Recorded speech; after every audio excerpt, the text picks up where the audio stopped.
Mais graça você inscrito aqui no nosso canal, Presbítero Pedrosa, para mais um vídeo.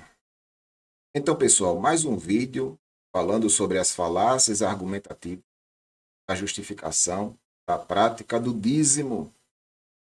Você está desconstruindo mais aí o falso mestre deste grande universo religioso.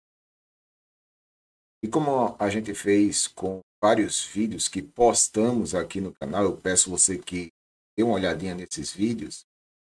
Nosso objetivo não é atacar pessoas, mas sim desconstruir ideias, postulados, pressupostos.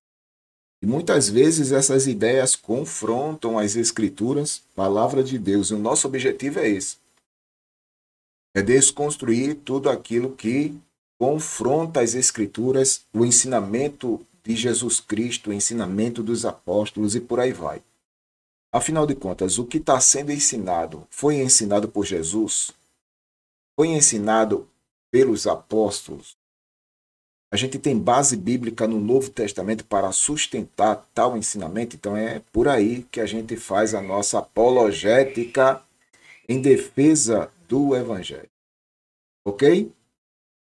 Então, assim, eu já postei vários vídeos aqui mostrando essas falácias argumentativas, vários personagens. Eu vou deixar o card, no card aqui para você ver, viu? Uma série de vídeos, uma playlist na realidade. Já temos várias pessoas ali na nossa playlist. Peça a você que dê uma olhadinha lá. Se você é novo aqui, se inscreva, ative as notificações, compartilhe os nossos vídeos. Venha ser membro do clube de membros, parceiros do nosso canal, ajudando esta obra apologética, evangélica e missionária. Hoje vamos estar analisando a fala do Edir Macedo em relação à prática do dízimo. E eles têm uma abordagem, tá certo? Cada líder religioso, ele apresenta uma abordagem argumentativa, é por isso que a temática é falácias argumentativas, que é uma falácia, Pedrosa, é uma falácia, é uma mentira mascarada de verdade. Não passa de mentira, mas tem aquela máscara de verdade no ar. Muitas vezes as pessoas, por não conhecer o que é uma falácia, acabam acreditando naquilo. Ok? E o Edir Macedo, juntamente com a sua estrutura, eles têm uma abordagem para trabalhar essa questão da prática do dízimo. Eu gostaria que vocês prestassem atenção aí, porque é justamente isso que a gente vai desconstruir aqui nesta falácia argumentativa. Ok? Deixa eu preparar aqui para a gente não ter microfonia. Vamos lá. Conferimos durante essa semana, nos estudos que nós fizemos, que tanto dízimos como ofertas e sacrifícios são tão sagrados, tão santos, tão puros, tão expressivos diante de Deus, que eles podem ser considerados sagrados tanto quanto o próprio Deus. Vocês ouviram aí? E eles atribuem uma certa santidade na prática do dízimo. O Edir Macedo, junto com sua estrutura, tem divulgado, tem disseminado isso aí dentro da sua organização, que a prática do dízimo é sagrada, tão sagrada quanto Deus é sagrado. Onde a gente vê isso nas Escrituras? Não tem um texto, uma referência que aponte para essa direção. E que a prática do dízimo é tão sagrada quanto Deus é sagrado. É tão pura quanto Deus é puro. Onde, meu Deus do céu, a gente tem base bíblica para isso? E principalmente no Novo Testamento, onde ali está os ensinamentos de Cristo, tá certo? E os ensinamentos dos apóstolos, e constrói ali toda a estrutura doutrinária para a igreja, para os cristãos. Mas se o que ele falou é uma verdade, é uma realidade, onde no Novo Testamento a gente vê base bíblica para dizer que a prática do dízimo é tão santa, é tão pura, é tão sagrada quanto Deus é santo, puro e sagrado. Meu Deus do céu. Isso não se sustenta no Novo Testamento das Escrituras. Até porque, filho, você que está me ouvindo hoje, eu peço a você que veja a nossa playlist falando sobre esse assunto.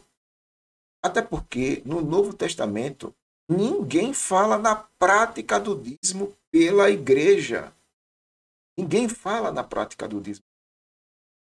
Eu vou repetir de novo para você guardar esta fala aqui do Edir Macedo. Ele diz claramente que a prática do dízimo é tão sagrada quanto Deus é sagrado. Olha para aí. Deixa eu ver aqui, ó. Conferimos durante essa semana, nos estudos que nós fizemos, que tanto dízimos como ofertas e sacrifícios são tão sagrados, tão santos, tão puros, tão expressivos diante de Deus, que eles podem ser considerados sagrados tanto quanto o próprio Deus.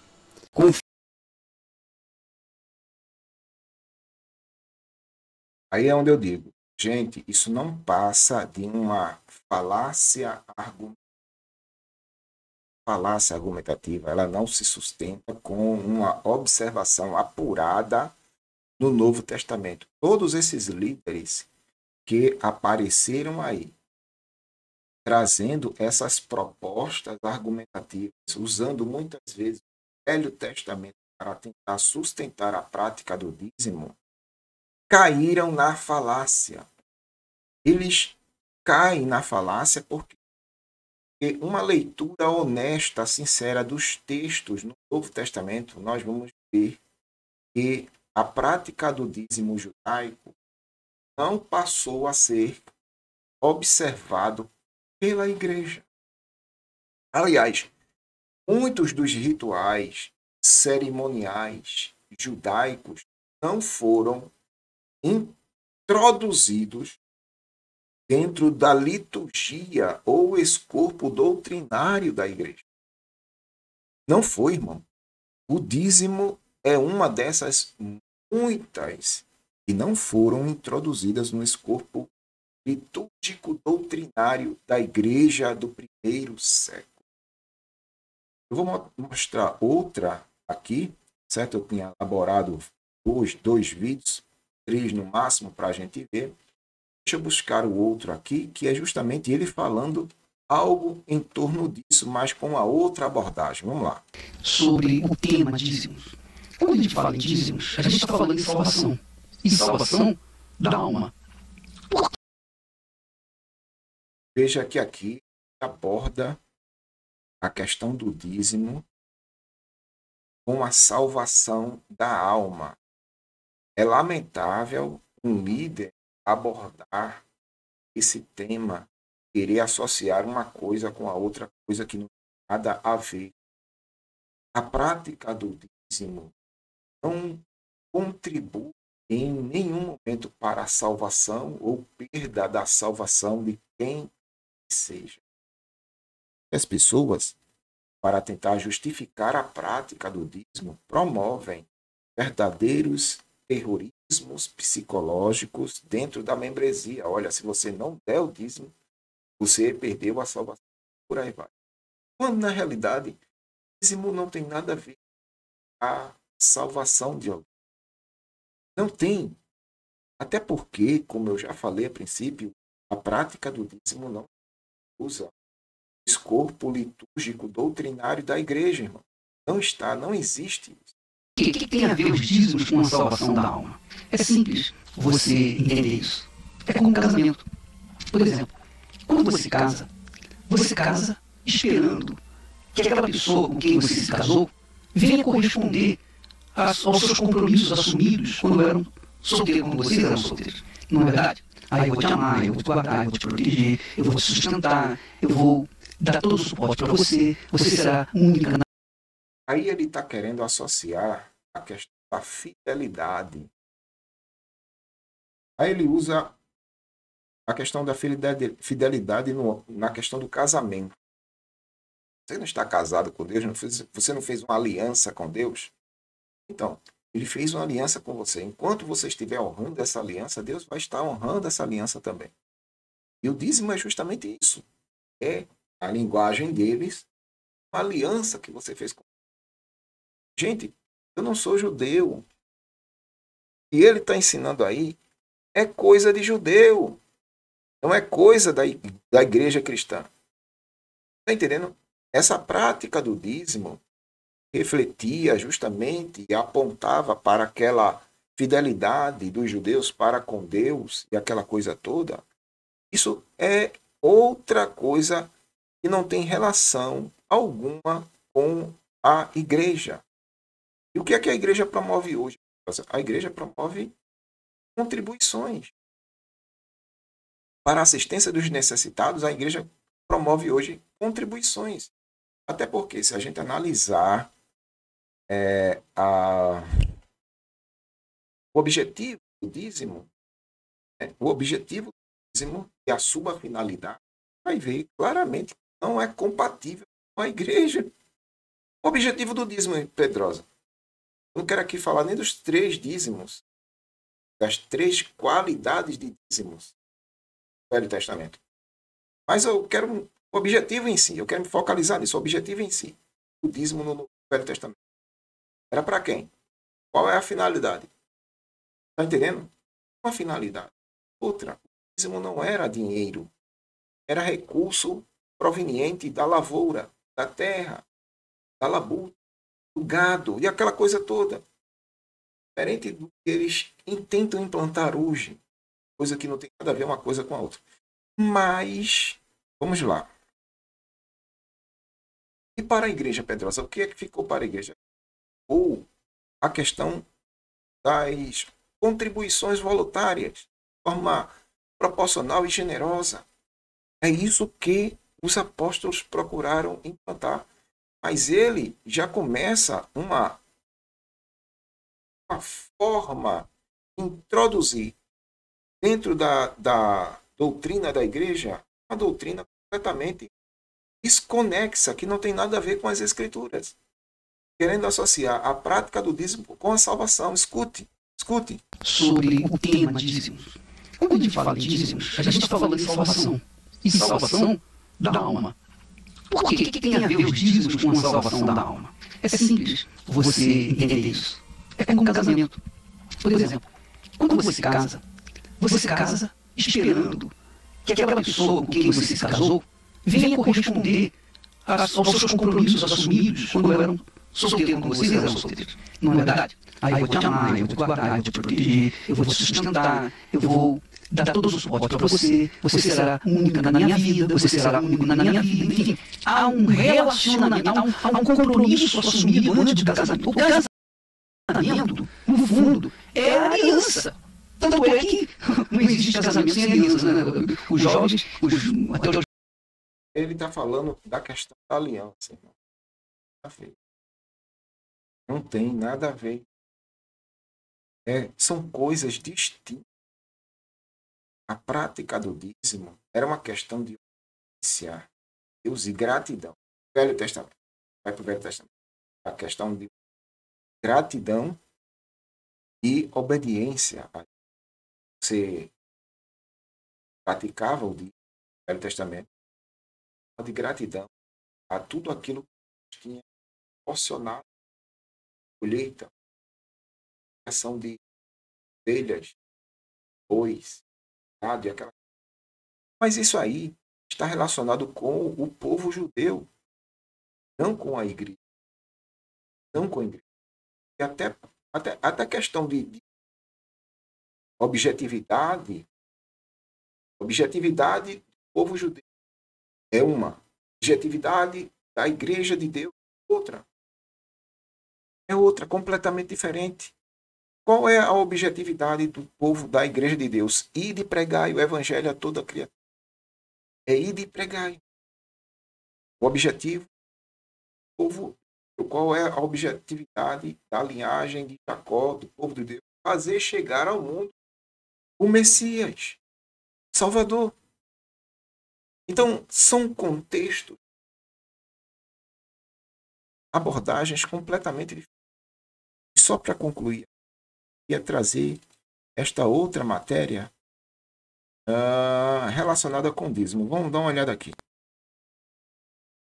Para esse mundo, o dizimista, nós que somos dizimistas, nós somos um bando de ignorantes, porque as pessoas dizem assim, tem que pagar o imposto, tem que pagar isso, tem que pagar aquilo, ainda tem que dar 10% lá na igreja. Não é assim.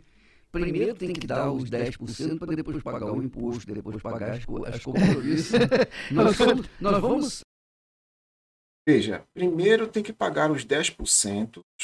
Isso ele disse aí. Primeiro tem que pagar os 10% para depois pagar o dízimo. Primeiro se pague os 10%. Para depois ter que pagar o dízimo.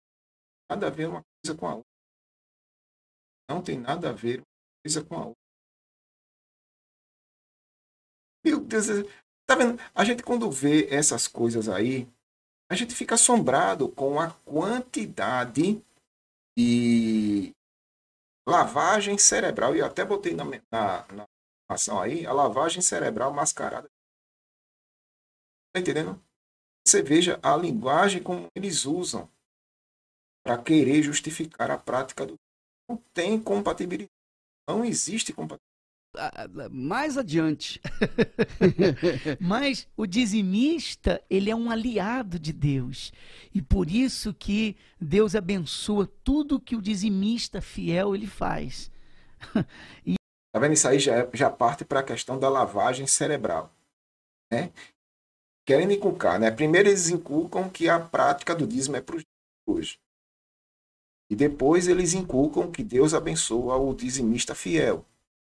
Depois eles inculcam que se você não for fiel na prática do dízimo, você está sendo infiel e, consequentemente, isso vai convergir na sua salvação. É uma cadeia, é uma corrente, é uma reação em cadeia absurda, irmão. Isso que é muito bacana. E um exemplo legal a respeito dessa consideração é o bolo de aniversário. Quando nós fazemos uma festa de aniversário, o primeiro pedaço de bolo nós damos a pessoa mais importante que está ali presente. Não é assim?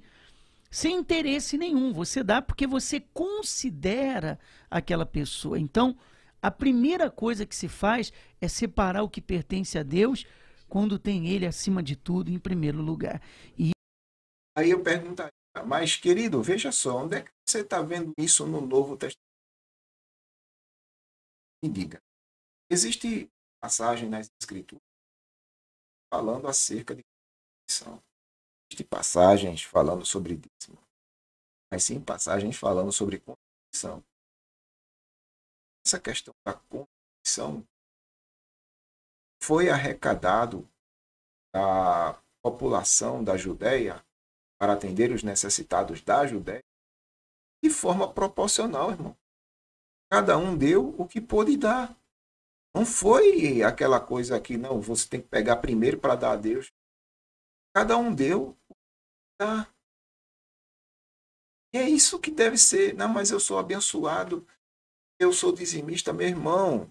Meu irmão, cabe com isso. A bênção de Deus não está atrelada à questão da prática do dízimo. Não está, irmão. Você pode ser dizimista ou não pode ser dizimista, você será abençoado por Deus. Se Deus quiser te abençoar, acabou-se. Como é que você prova isso, Pedrosa?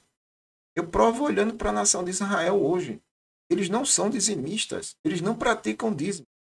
Até porque para judeu praticar dízimo hoje é necessário que se tenha um templo e é necessário que se tenham sacerdotes da tribo de Levi. E hoje não existe isso. Não existe templo. Está entendendo? E ainda assim eles estão procurando aí descendência de sacerdotes, da questão de Levi, aquela coisa toda, mas isso aí é outro assunto. Árvore genealógica, aquela coisa. Mas não existe o templo. E a finalidade do dízimo também era para manutenção do templo. Os sacerdotes não têm aquela coisa toda, irmão. Mas os judeus hoje não praticam o dízimo por conta dessas particularidades que existem na prática do dízimo. Sacerdote e templo. Eles não praticam. E aí, Pedrosa, eles são amaldiçoados por não praticar? Não. Eles são uma nação altamente tecnológica, altamente influenciável. Está entendendo? altamente abençoado. Existem coisas em Israel que não existem em outros lugares do mundo. Agora, por que, Pedrosa? Porque eles são prósperos. E por que eles são prósperos? Deus o sabe. Deus o sabe. Mas não é porque praticam o dízimo. Está entendendo? Dízimo não é sinônimo de prosperidade, a prática, né? A prática do dízimo não é sinônimo de prosperidade. Por quê? Porque os judeus hoje nem não praticam dízimo e são prósperos. São prósperos. Então, assim, eu gostaria de encerrar essa minha fala, esse meu discurso, dentro desta matéria. Eles inculcam falácias na mente das pessoas, falácias argumentativas, querendo com essas falácias mostrar uma realidade que não existe, não existe, certo? A prática do dízimo não corresponde à sua prosperidade. Prosperidade e a prática do dízimo não tem. Se Deus quiser prosperar você, ele prospera independente da prática do dízimo. A prática do dízimo não é um assunto relacionado com a igreja de Deus. Digo isso porque não existe uma sequer a prática do dízimo nas cartas apostólicas. A prática do dízimo não vai converter na perda da sua salvação, não vai converter.